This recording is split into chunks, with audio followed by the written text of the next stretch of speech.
မင်းတော်တာနဲ့ရဲမန်းဆိုတဲ့အရသမားညီကိုနှစ်ယောက်ပါပါသူတို့ဟာရန်ကုန်တစ်ဖက်ကန်းဒလားမြို့နယ်ပျော်ပေလေးကျွော်မှာနေရလို့သိရှိရပါတယ်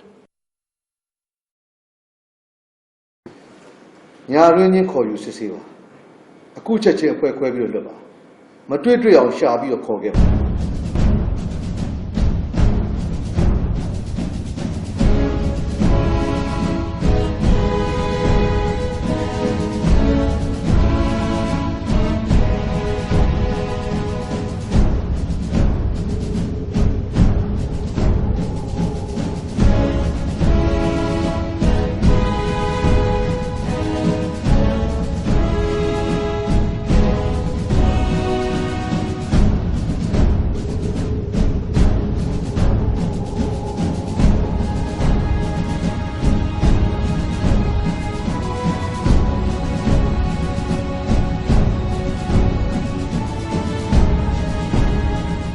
နာမည်ကမင်းတော်ဟုတ်တယ်ဟုတ်ပါတယ်နော်မင်းတော်တာဒီဆုံးသူဝိညာဉ်တွေအထွေးဖြစ်သူဒီရမင်းဟုတ်တယ်ကျွန်တော်ဦးရဲ့လို့မှာပါလို့ကျွန်တော်လမ်းဘေးစီးရဲ့နေအထီးတွေကိုထုတ်ပေးခဲ့တယ်တော့အခင်းဖြစ်တဲ့နေ့ကမင်းတော်တာမှာရှိအဲ့နေရာကျွန်တော်လက်နာနေတယ်ကျွန်တော်လည်းမတော်ဘူးကျွန်တော်လည်းပြောဝယ်ဒီမှာပဲကျွန်တော်ရှင်းပါတယ်ဒီကြနော်ဝိညာဉ်တွေတည်ဆုံးတဲ့အကြောင်းသိရနော်ဘယ်လိုသိကျွန်တော်ညီပြန်လာတော့ကျွန်တော်ပြောတာကျွန်တော်သိရတယ်မင်းတော်တာရဲ့ညီဆိုတာကကျွန်တော်ညီကရှင်းမှာကျွန်တော်လည်းရှင်းမှာဦးရမင်းနဲ့မင်းနဲ့ပါတော့ကျွန်တော်ဦးရမင်းတို့ကကျွန်တော်တို့လေးစမနဲ့နိုင်ပေါ်တော့ဆက်ရှင်လာလို့လာပါတယ်ညနေအလုပ်သိမ်းတော့အတူပြန်ကြပါတယ်အခင်းဖြစ်ပွားတဲ့အချိန်မှာမင်းဘယ်နေရာမှာရှိအခင်းဖြစ်ပွားတဲ့ဆက်ရှင်လာလို့ခဏမှရှိပါတယ်ဘယ်အချိန်လောက်ကစက်တဘာ40ပတ်ဝန်းကျင်မင်းတို့ဘာလုပ်နေလဲကျွန်တော်စီဦးရမင်းနဲ့ကျွန်တော်လုပ်ခင်းမှရှိပါတယ်လုပ်ပါတယ်မီးလောင်မှုဖြစ်ပွားတာကိုမင်းဘယ်ချိန်မှသိတာခင်းဖြစ်တဲ့ချင်းအကြီးကောင်ခေါင်းလို့အကြီးကောင်တစ်စင်ဦးရမင်းတင်ဖို့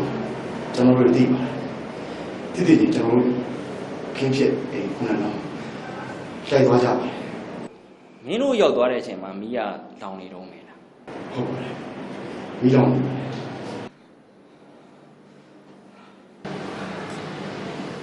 တည်ဆုံးသူဝိညာဉ်တွေအကြောင်းကိုမတွေ့ရ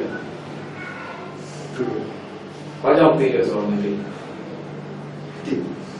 ။သူတက်ခံရတယ်ဆိုတော့မသိဘူး။သိပါစေ။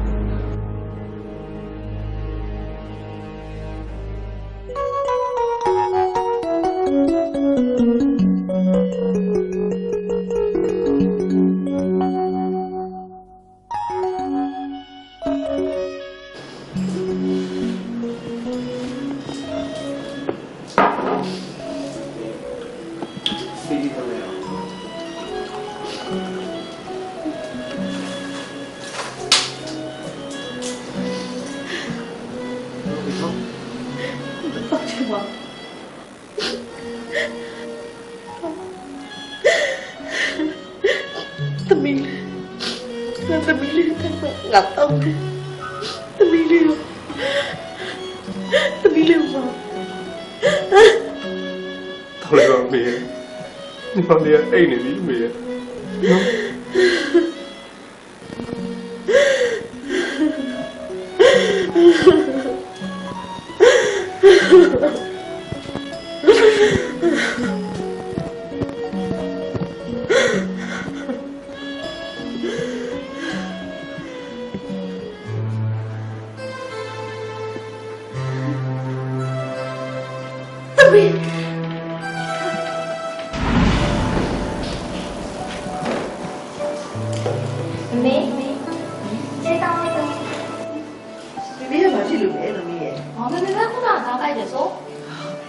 တာတော်ထန်လေးပြောက်သွားမှာပါလေ မင်းကလည်းအဲ့လိုမျိုးပဲဖြစ်နေအဲ့လိုဆိုပို့ကြိုက်လာမှာပေါ့ခုထားရဲစေးတော်မှာဆက်မကြိုက်တော့မှာပေါ့မင်းနော်စောက်ရတော့နော်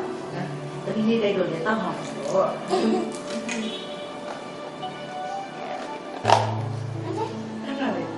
哦，妹妹现在面目差不多，啥性格样嘛？哦，妹妹。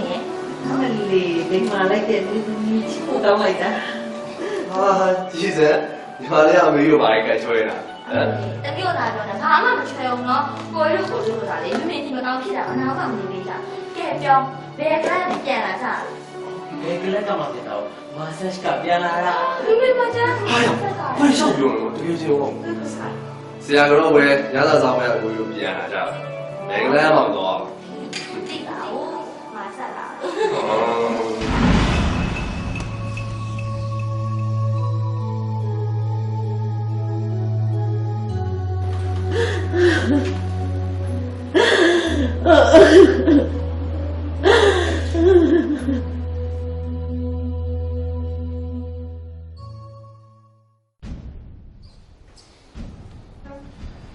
ထူးခြားချက်တစ်ခုအနေနဲ့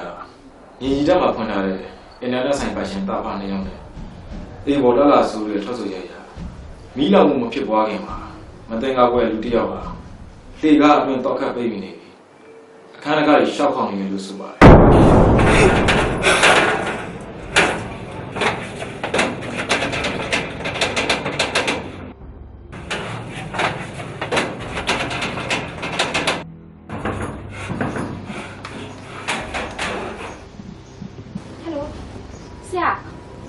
လေကားမှလေလူတယောက်အခန်းကားတွေရှောက်ခေါက်နေတယ်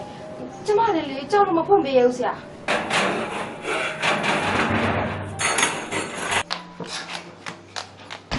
အဲ့ဒီရွယ်လက်ထက်မှာရွှေပစုံဘုတ်ထုတ်ကိုကင်လာပြီးအခုမှပြောင်းလာတဲ့သူ့ရဲ့မိတ်ဆွေအခန်းကိုလာရှာတယ်လို့ဆန်ရှင်တာဖာကိုပြန်ဖြေပါတယ်အဲ့ဒီမှာဆန်ရှင်ကအခန်းကကြီးရဲမခောက်ဘူးပြောပြီးလေကားတော့ဖွင့်ပေးလိုက်လို့အဲ့ဒီကခတ်တော့ထွက်သွားတယ်လို့ဆိုပါတယ်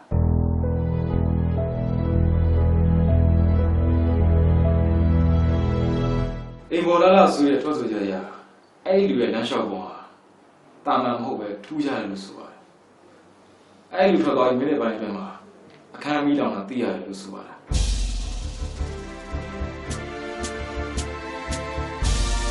ငါထူးခြားမှုတစ်ခု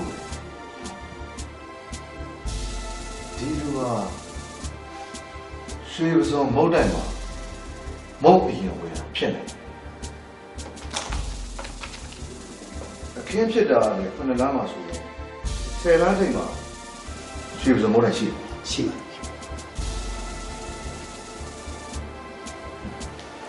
ရွှေပစုံမုတ်တိုင်ကလည်း CCTV ကင်မရာတွေတက်ထားမှာအဲ့တော့စိုင်ဖွင့်တဲ့အချိန်ကနေမီးလောင်တဲ့အချိန်ထိ CCTV ကင်မရာမှတ်တမ်းတွေအကုန်တောင်းယူတယ်ခုနကမတင်ကားပဲလူတွေ့လိုက်တယ်ဆိုရင်လူတွေနဲ့တိုက်ဆိုင်စစ်ဆေးပြီးတော့အဖြေရှာကြည့်ခုနအိမ်ပေါ်မှာလေးထွက်ဆိုသွားတယ်လမ်းလျှောက်ကိုထူးကြတယ်တော့သူဝတ်ထားတဲ့အဝယ်စားတွေပါနေတယ် CCTV ကင်မရာနဲ့တေချာတိုက်ကြည့်လိုက်ကိုထင်တယ်အဲ့လိုတွေ့လိမ့်မယ် ဆက်လက်ဆောင်ရွက်ပြီးတင်ပြပါ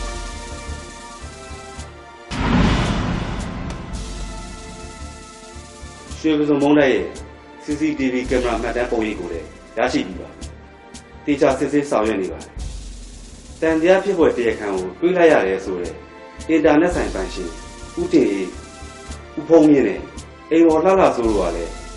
တရားခံကိုတေချာခွဲခြားမပြနိုင်ဘူးဖြစ်နေပါတယ်တန်တရားဖြစ်ပွဲပုံစံတူကလည်း၄ဦးဖြစ်နေတဲ့အတွက်ခွဲခြားခက်ပါတယ် သေးချာချာပြန်ပြန်လာလာကိုထပ်ရှာပါတေချာဘောက်ကိုတွေ့နိုင်ပါမယ် ဟုတ်ကဲ့